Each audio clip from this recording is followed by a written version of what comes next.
So much media, so little time. Who keeps track of it all? That would be me. This is Bob Andelman, and this is the Mr. Media Interview. You know, at mrmedia.com, mrmedia.com. Brought to you today on the iPhone, Android, Palm, and BlackBerry by the Stitcher app for mobile devices.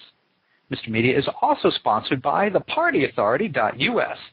Planning a wedding, mitzvah, or corporate event? For any and all occasions, call the Party Authority nationwide at 1-800-DIAL-DJs. That's 1-800-342-5357, where one call does it all. So where was I before the commercial? Oh, yeah. Mr. Media is recorded live from the new media capital of the world and hometown of Florida Governor and Republican Party pariah, Charlie Crist, St. Petersburg, Florida. Okay, here's the opening line of a conversation that would get me divorced. Honey, I'm going to spend the next 17 months researching and reporting about President Obama's first year in office. Oh, and I'm going to keep my full-time job at the magazine and keep showing up as a talking head on TV, too. Of course, I'm not Jonathan Alter, national affairs columnist at Newsweek, frequent political analyst on MSNBC, and author of a fascinating new behind-the-scenes book, The Promise, President Obama, Year One. If your only previous exposure to Alter has been in small doses via his appearances on MSNBC and Meet the Press, you'll be impressed at how well his approach to politics and journalism holds up over the course of an entire book. There is straight reporting, of course, but also the occasional zinger or observation that captures the point in a sharp-edged sentence. And it isn't a mere bow to Barack Obama in this book as the promised one. Alter identifies mistakes in strategy, errors in judgment, and more than a few of the new president's character flaws. Now, as a teen, I found Joe McGinnis's The Selling of the President, 1968, oddly compelling. It, in turn, propelled me to read histories of most 20th century presidents, except for you, Woodrow Wilson. So for me, The Promise is like a Charleston chew. Its flavor lasts all day and leaves you wanting more. Now, Alter is joining us on Mr. Media today to promote his appearance on Tuesday, May 25th at Forum Truth in Sarasota, Florida. His talk starts at 7:30 p.m., and the cost of admission includes a copy of his book, The Promise. You can make reservations online at www.forumtruth.org or by phone 941-349-8350. And Jonathan, welcome to Mr. Media. Thanks so much, Bob. I love that first line. I'm going to tell my wife tonight. She's going to go, "You got it, baby." Well, that's what I wanted to start with, frankly, Jonathan. Seriously, how did your wife not divorce you between November 2008 and March 2010 when you finally turned this in? You know, it's a great question. She did say at the end of the process, that was hard. It was hard on me, and it was hard on all of us.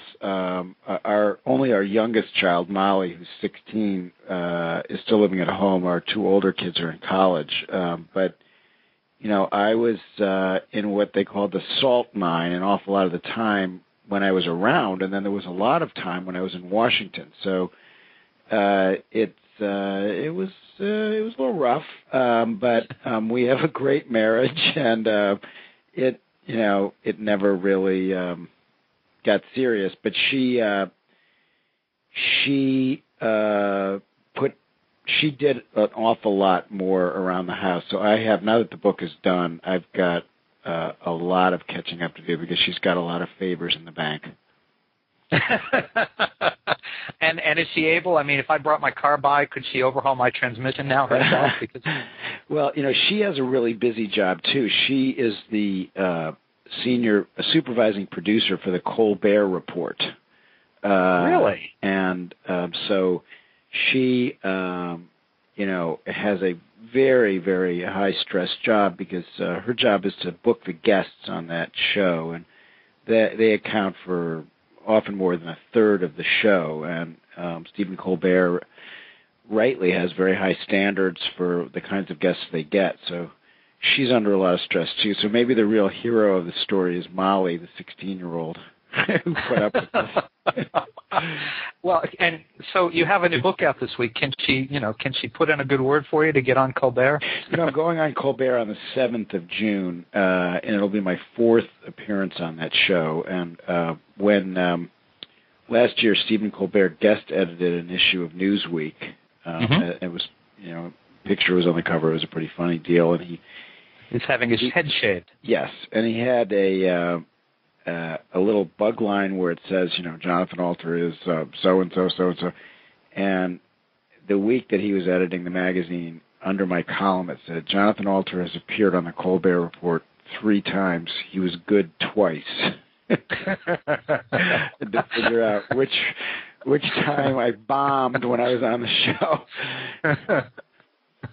I remember that. That was a great line. He was writing kind of in the columns and all over the place. In that, yeah, he was writing on the whole thing. He's a great guy, and it's right now we both have very fulfilling, tough but fulfilling jobs, and we don't go out a lot and try to spend time with Molly and her last 3 years before she goes to college. So it's real exciting. It's real TMZ stuff in the Alter house. We work, and then we have dinner, and then we work a little more, and then we go to bed. Well, but okay, when you go to bed, the shop talk must be magnificent compared to most households. We do a lot of shop talk. Yeah, it's a little limited, I guess you could say. Although the Colbert Report has the world is really its beat.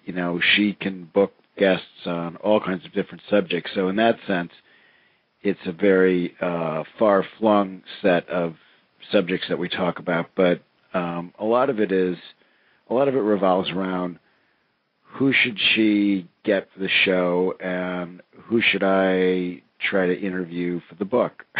So it's kind of variations on a theme. It would be kind of interesting. And I'll be honest, I had no idea when I brought up your wife that that's what she did. I had, for all I knew, she stayed at home and took care of the kids. So that is amazing. I had no idea. If I was an attorney, I should know the answers to the questions before I come in. But I can say, well, I'm a journalist and a radio host, so I don't have to know the answer to every question. And that was a good one. It's funny, Bob, you mentioned that, and that gives me a segue into a scene in the book that I haven't discussed publicly before, but I found to be one of the most interesting parts. And it's not, a sexy part like the Carla Bruni thing, but the McChrystal report of the Pentagon wanted to, they assigned General McChrystal to deliver this report, and the report kind of boxed in the White House and the president, and I have a lot in the book about how he dressed down the chairman of the Joint Chiefs, and they had a very tense confrontation, which we can talk about. But before that point, Joe Biden is upset about the signing of the McChrystal report, and in a meeting with the president and some others, he says, it reminds me of a story when I first came to the Senate, and I went to Chairman McClellan, who was from Arkansas, and I was making a request of him. I wanted a favor from him of something, and he wasn't inclined to give it to me, and I said, well, I'll write you a letter outlining it. And then Biden starts to imitate McClellan. He says, a piece of advice for you. Never send a man a letter he doesn't want to receive. Never send something where you don't know the answer. And it's kind of like that point you just made about lawyers. And so he saw the McChrystal report as a letter from the military that they didn't want to receive in the White House.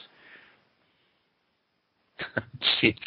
I can't, not only do I have you telling me the Colbert information, but I've now got you doing Joe Biden imitating other people. Wow, that's amazing. Yeah, that's Joe Biden imitating me, imitating Joe Biden, imitating John McClellan, who goes back to the McCarthy era. He was in the Senate from the 50s through the 70s. Rich Little is somewhere listening to this podcast going, I got it. I got to learn how to do McClellan like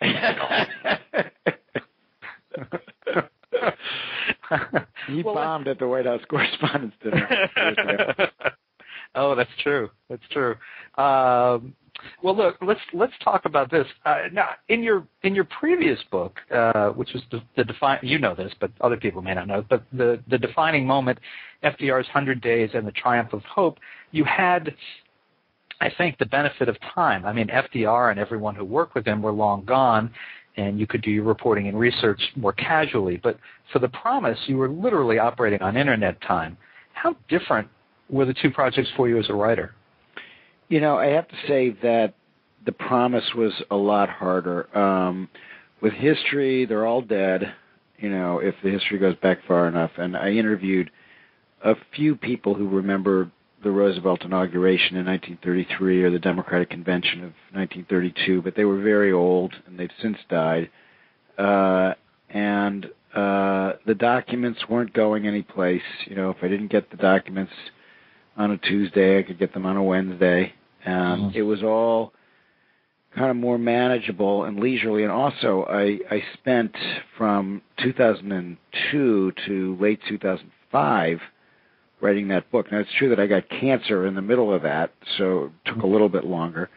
But it was at a much more leisurely pace than this book. But to go to your question, it's a trade-off. So I was trying to report history on the fly and get to people who had taken part in important events as not often right when the events were taking place, but usually a few weeks or a couple of months later. And so the memories were still really fresh. And so the advantage that I had over the oral histories and documents that I used for the Roosevelt book was that I had better reason to believe that the quotes from the president were accurate and that the stories were accurate. So you'd think that journalism would be less reliable than history, but in some ways I think it's more reliable because the problem with the oral histories and the memoirs that historians depend on is that they're written many years after the fact, and memories play tricks on people, and the anecdotes that they have been told so often they have hair growing on them, you know, and so and they're sculpted and, you know, perfected, and they at a certain point become apocryphal. And I'm not vouching for the 100% accuracy of everything in the book because no history works that way. I mean, there are no mistakes that I know of right now, but it's very, very hard. That's why I call it only the second draft of history. There will be many more drafts to come. But what I wanted was to give historians some raw material that they could use, and then when the documents do come out, they can measure them against this early account of the early part of Obama's presidency, and they can see whether it stacks up. Now, I didn't do so. They, you know, let's say the documents on the decision, you know, the minutes of the decision to send more troops to Afghanistan. When the minutes come out years from now, it'll be very interesting to see how they stack up against some of the contemporaneous notes that were described to me by participants in the meetings. And if this is getting too kind of heavy-duty historian talk, let me know. But no, it's good. You know, there will be some advantages when certain things are declassified a long time from now.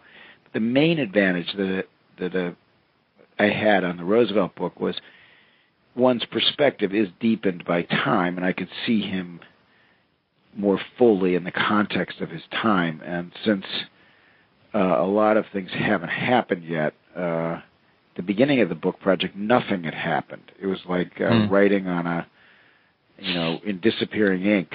But, you know, a few years from now, we'll be able to see whether something's happened. But whether things have happened that put everything in a different light. But just to give you a short example before I stop rambling on this question, the book was done on April 1st, and if it had been a week later, I would not have gotten the healthcare signing into the book. And the whole tone of the book and the introduction and the themes would have been draped in failure, and instead it's, looks like success. But even that is tentative, because if 5 years from now the consensus is that healthcare reform was a failure, then the light that I casted in 2010 will be off. So it's all of these are kind of fascinating, what are sometimes called historiographical questions that can never be resolved. But I'd say that both projects, both Roosevelt and Obama, were some blending of history and journalism, which have been my two main interests.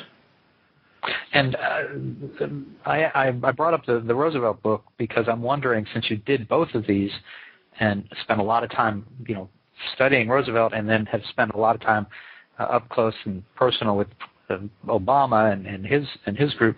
When he first took office, there was a lot of talk about comparisons between the two. Do you see it, or was that overblown? Well, I do see it on some level. Roosevelt went over to Oliver Wendell Holmes' house right after the inauguration in 1933, and when he left, Holmes said second-class intellect, first-class temperament. And so I'm very interested in this question of temperament. Obama has a first-class intellect. He's actually quite a bit smarter than Franklin Roosevelt, just in an IQ sense. But we don't really know yet whether he has a first-class temperament. It seemed he has what I describe as a Zen temperament, and I have a whole chapter on it, and it has some great advantages. It was clearly superior to John McCain's temperament. That calm, cool, collected approach was appealing to the American people in 2009, but I don't think that I don't think it's clear yet whether he really has a Rooseveltian connection to the American people. And when Roosevelt died and his funeral procession was moving up Constitution Avenue, a man fell to his knees in grief, and the man next to him helped him to his feet and said to the grieving man, "Did you know the president?" And the first man said, "No, but he knew me."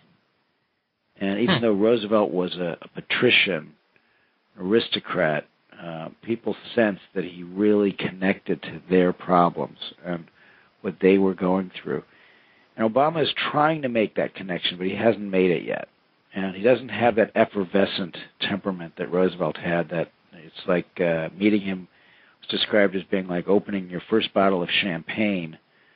So we don't quite know how Obama's temperament will wear over time. I think there's some favorable signs that it's a temperament that agrees with the American people. His personal popularity stayed high even as his program has become less popular. And in terms of what they did, both men rejected the pleas of liberals to nationalize the banks, and they went for more conservative bank rescue programs. And the New Dealers got very upset that Roosevelt wasn't nationalizing the banks in the same way the Paul Krugmans of the world got upset with Obama. And the New Dealers in 1935 were very upset that Roosevelt's Social Security bill was so tame, and it excluded about 60% of senior citizens. It was a racist bill that was written to discriminate against blacks and had a lot of other things wrong with it. But Roosevelt figured we got to start somewhere. We got to get something through, and then we can fiddle with it and fix it in the years ahead, as indeed they did. And of course, we all know that liberals were, for a time, very upset with Obama's health care plan for not including a public option. But both were major victories, and Obama is now in the company of Roosevelt and Lyndon Johnson as a figure of great domestic achievement, and not just for the health care bill, but he had a string of other legislative victories in 2009 that did not get very much attention but were significant. Just to give you one quick example, Roosevelt in 1933 founded the Civilian Conservation Corps. It sent 250,000 young people at first into the forests, planting trees, clearing trails, eventually millions, but at first 250,000. Tremendous amount of publicity. Obama added 250,000 young people to the AmeriCorps program, signed the bill with Ted Kennedy and Bill Clinton. Very little publicity. So some of it is just kind of what we're interested or not interested in these days, and some of it is that it's a lot harder politically to get credit for preventing a recession, which is what Obama did, than it is for beginning to get us out of a depression, which is what Franklin Roosevelt did in much more dire times. Jonathan, what kind of access did you have to the president, all the president's men and women, of course?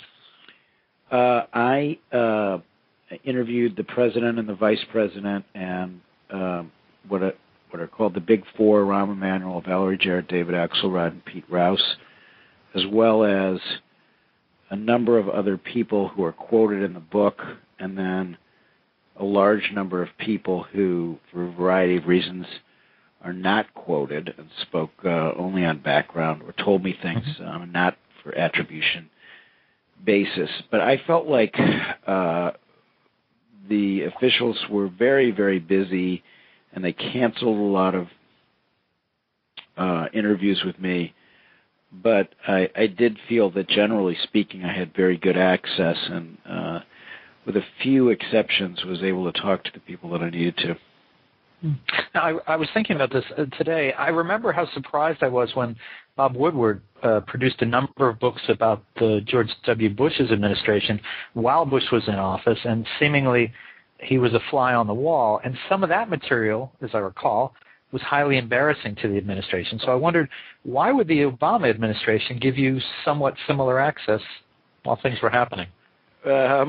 Well, I think that, as one official told me, look, we're sort of torn between, recognizing that we could get ourselves in trouble or something could come out that's, not totally flattering, but we also have a sense of history, and they want to, they're there, they're working their butts off, 7 days a week often to be part of history, and they part of them kind of likes it that somebody's there to record it for history.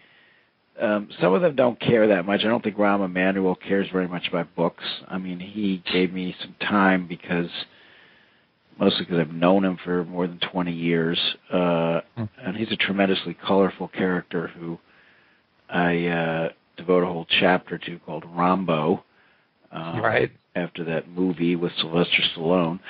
And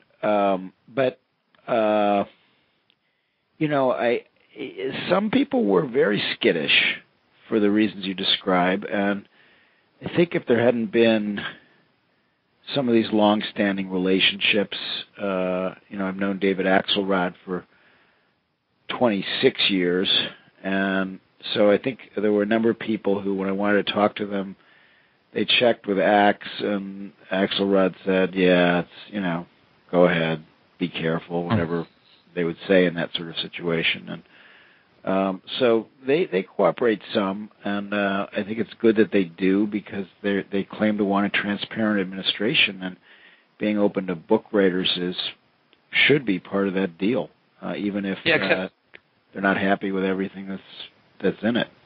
Well, the thing that surprised me is, now I understood with the Bush administration letting Woodward come in and do his thing, because it didn't seem like anybody there read books. But, I mean, Obama, not only reads books, but he writes books, so I figured that was a little weird. Yeah, well, I think he's saving his best material for his own books, I would imagine.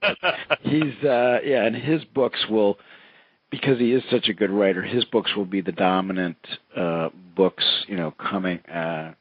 probably coming out of this period, although that's obviously one perspective, and maybe those books won't be as good. His second book wasn't as good as his first one. The Audacity of Hope wasn't as good as Dreams from My Father.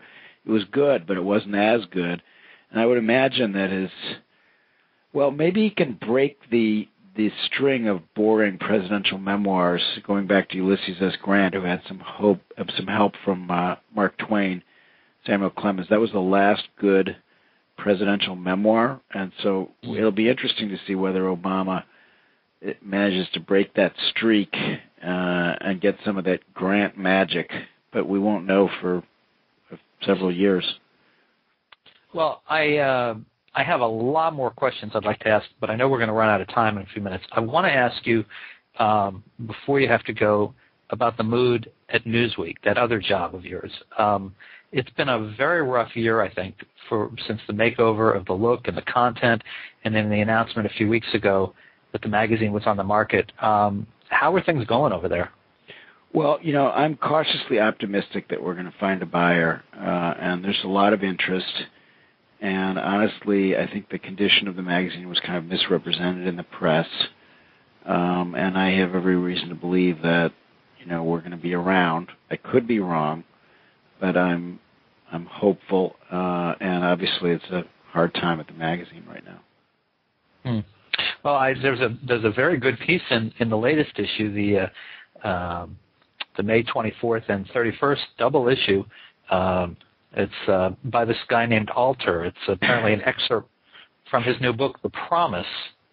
I can recommend that to people if they're looking for something to read, on the train or. That's nice. Yeah, the thing we excerpted was about what I mentioned. The president being boxed in, and as he told me, I asked him, "Were you jammed by the Pentagon?" And he said, "Quote: I neither confirm nor deny being jammed by the Pentagon."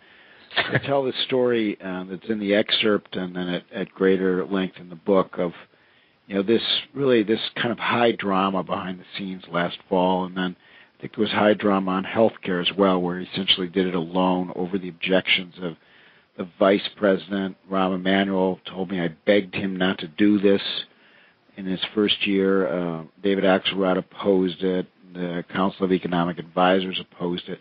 So there were these hidden dramas that we didn't know about in 2009. I really wanted to tell people, what's it like when they close that door of the Oval Office, they close the door of the Situation Room, what's happening inside. And we all know, what he's like when the cameras are on. I wanted to describe what he's like when the cameras are off. Well, last question. Will there be a year 2 at the risk of your marriage? No, because of it's not because of my marriage, but no, it's too early for the sequel. I won't rule in or out, writing another book about Obama, but it won't be year 2. All right. So Jonathan Alter will neither confirm nor deny. Hey, folks, listen. You can order The Promise, President Obama, Year 1 by Jonathan Alter in great bookstores everywhere or online at mrmedia.com, mrmedia.com. And don't miss Jonathan Alter's live appearance on Tuesday, May 25th. That's at Forum Truth in Sarasota, Florida. His talk starts at 7:30 p.m., and the cost of admission includes a copy of his book, The Promise. You can make reservations online at www.forum, that's F-O-R-U-M, truth, T-R-U-T-H.org, or by phone 941-349-8350. Jonathan, it was a lot of fun to talk to you. I'd love to have you come back and talk about the book some more or anything you like. Thanks so much for joining us on the show today. I would love to do it. I feel like maybe I was a little too windy and we just scratched the surface of some of the fun things that are in the book, but I'm happy to come back and talk anytime. We'll take you up on that, and thank you so much. Good luck with the book this week. Thanks a lot, Bob. All right, take care. Bye-bye. And for more original interviews with America's top journalists, you can surf over to our main website, www.mrmedia.com. It's mrmedia.com. And please take advantage of this great offer for Mr. Media Radio listeners. You can go to audiblepodcast.com/mrmedia to get a free audiobook download of your choice when you sign up today. Again, that's audiblepodcast.com/mrmedia for your free audiobook. And subscribe to Mr. Media on iTunes and you'll never miss a show. Just search Mr. Media Interviews from within iTunes and subscribe for free. You can also listen with a piece of string and a tin can in many locations. If you've got an idea for a guest, email me directly at bob@andelman.com. You can also follow me on Facebook or on Twitter. It's twitter.com/Andelman, or on Facebook, search Mr. Media Interviews. Thanks so much for joining us today. Always appreciate when you give a piece of your day. Come spend it with us. Thanks for listening, everybody.